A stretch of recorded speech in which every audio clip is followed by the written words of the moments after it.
And I'd like to say that there is a group. There's a group of churches. It's a justice ministry that's called Peace. People engaged in active community efforts that has been working now for 2 years with the city of West Palm Beach in order to start a neighborhood accountability board. And it is to address the very thing that you just spoke about. It's so that kids, when they get their first arrest, they're not put into the system. There's a system that will be set up, a board that would be set up with mentors and help in order to make them productive parts of the community. And this is a group of churches that are trying to do that. So once again, it's the communication thing. People need to know that that is being attempted, and people need to get behind this organization to make sure that our children are helped and that their lives are saved. Thank you. And listening to Dr. Andrews, Judge Rogers, Judge Alvarez, and Mr. Hill, my heart really is just bleeding for what I've heard and what I'm seeing, especially with our youth and what we talk about economics in our community and how our unemployment rate is double that of other races. My question is, how do we connect all of these organizations together so that we are saying the same thing? Mr. Hill mentioned about economic development and how everybody has their own definition of what development is. We need to figure out how do we bring our resources together and connect so that we are saying the same thing as far as economic development and addressing those issues in our judicial system. How do we move from discussion to action? That's my question. Joe, you want to answer that? I'm dying to. Well, you know, a couple of people in the panel talked about, Greg Rogers, a couple of them talked about the salaries of teachers and the salaries of wide receivers.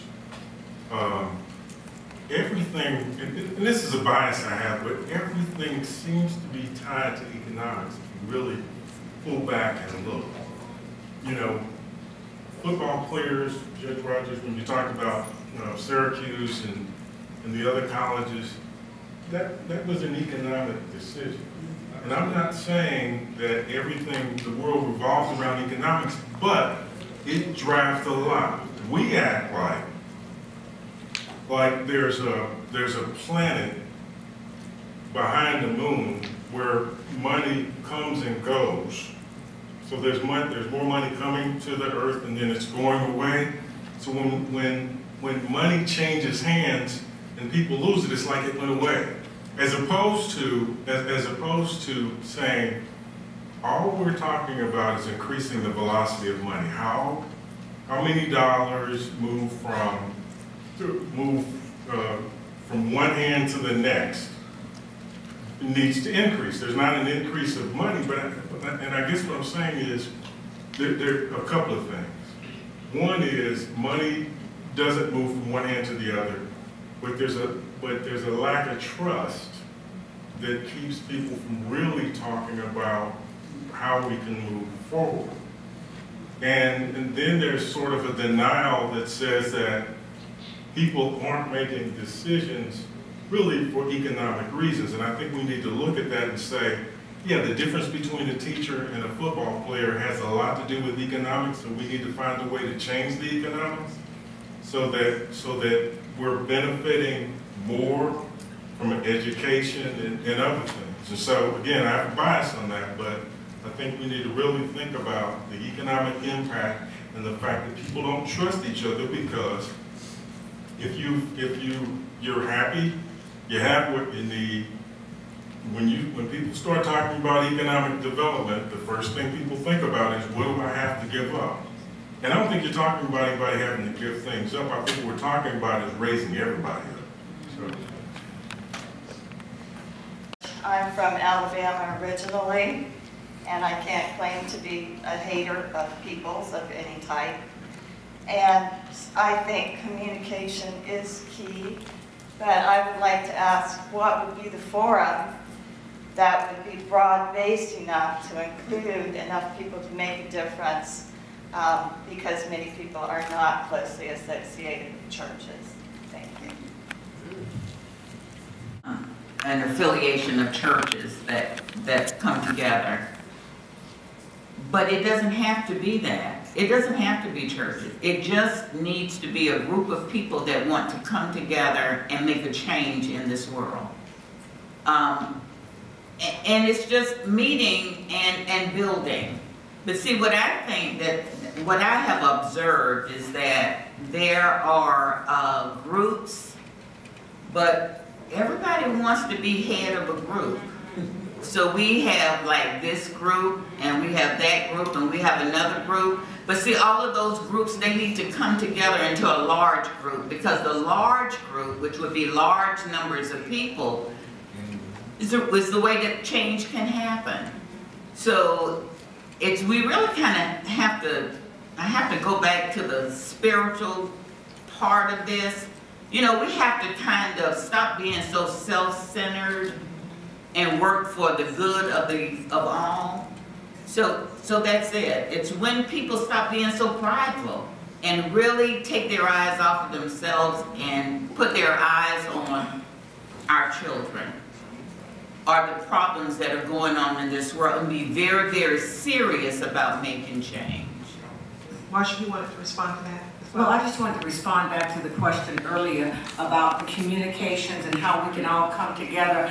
Judge Alvarez said it earlier that we do have committees and groups now where I serve on the 15th Circuit Juvenile Justice Board, and we have really made some strategic moves to keep students from going to jail and being suspended. We have the Criminal Justice Committee. We have the Children's Service Council, which is made up of all of the different entities that actually feed into those areas. So we are trying and we're making a difference.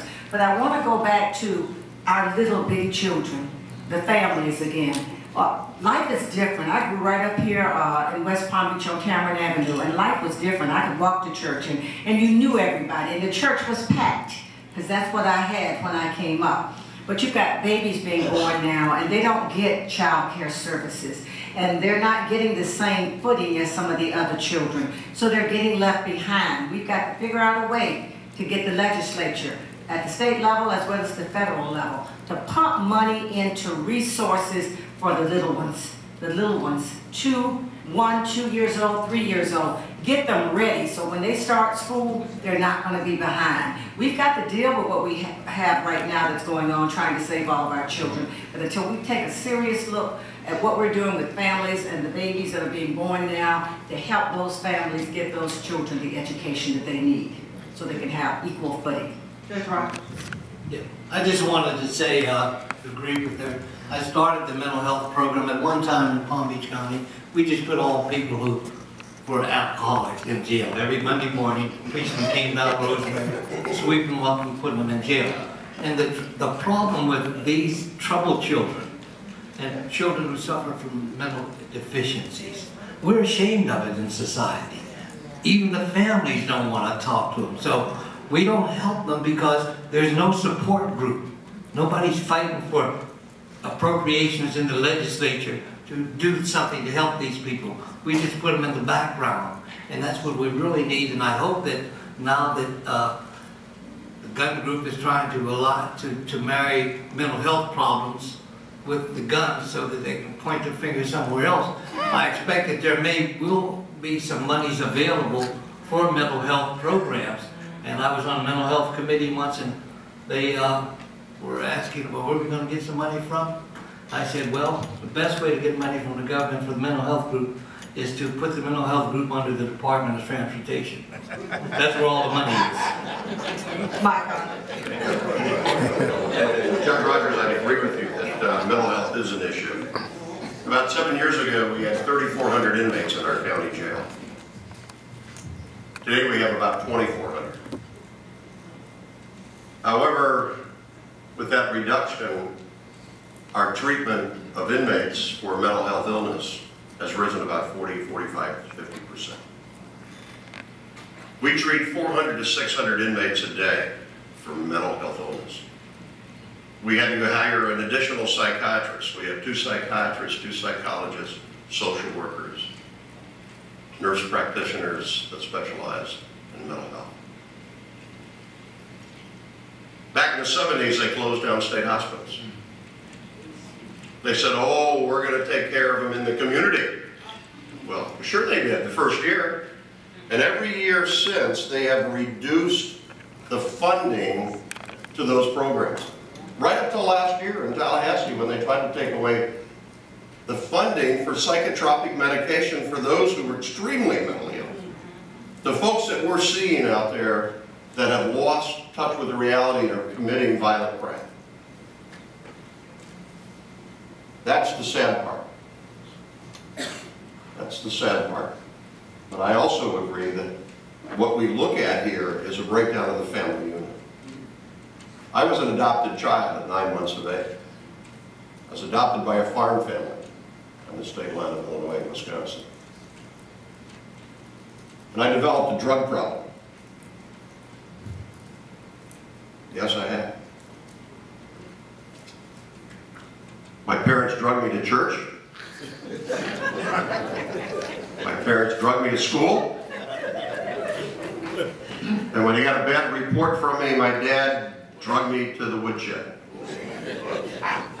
You know, that didn't turn out that bad. I went on to get a master's in social work. I've worked in, not only as a law enforcement officer for 41 years, but I've worked in the substance abuse field for 35. I went and got a master's in social work because we see this is such a big part of society. And children born to parents who have drug problems immediately have issues. Statistics say there's about an 85% chance of developing a substance abuse if one parent is addicted. That's a difficult thing. So we have to build programs. We have to rebuild that funding for mental health and substance abuse. The state last year decided to take away Department of Children and Families funding of different programs in our counties. So they decided to give it to private enterprise. Well, 5 counties here, Palm Beach, Martin, Indian River, St. Lucie, and Okeechobee were thrown into a pool, and they have an organization to handle the funding. They started with 54 and reduced that to 47 million. So, folks, that's what you're facing, defunding all the time. I have a question, panel discussion. I heard Deputy Chief Garber and Mr. Martell and Judge Alvarez talk about vocational education. I remember when we had South Tech, North Tech, West Tech vocational education schools, and they were shut down. I know there was some kind of school in the South End that I think a bunch of rich people got together, and I think it was an auto building plan or something like that, school. But anyway, how can we bring something like that back to Palm Beach County? As an elected official, I started what was called Youth Build here in Riviera Beach. And it is a program that teaches a trade, a skill, to adults who have not graduated from high school between the ages of 16 and 24. However, it takes funding to pay them a small stipend to do work within the community for part of the day, and also to go to school at night to obtain their GED. And once completing that GED, they would have a skill. So how can we pull that together to possibly either build a school that does something like that, or to start a youth build program? Marsha. Thank you.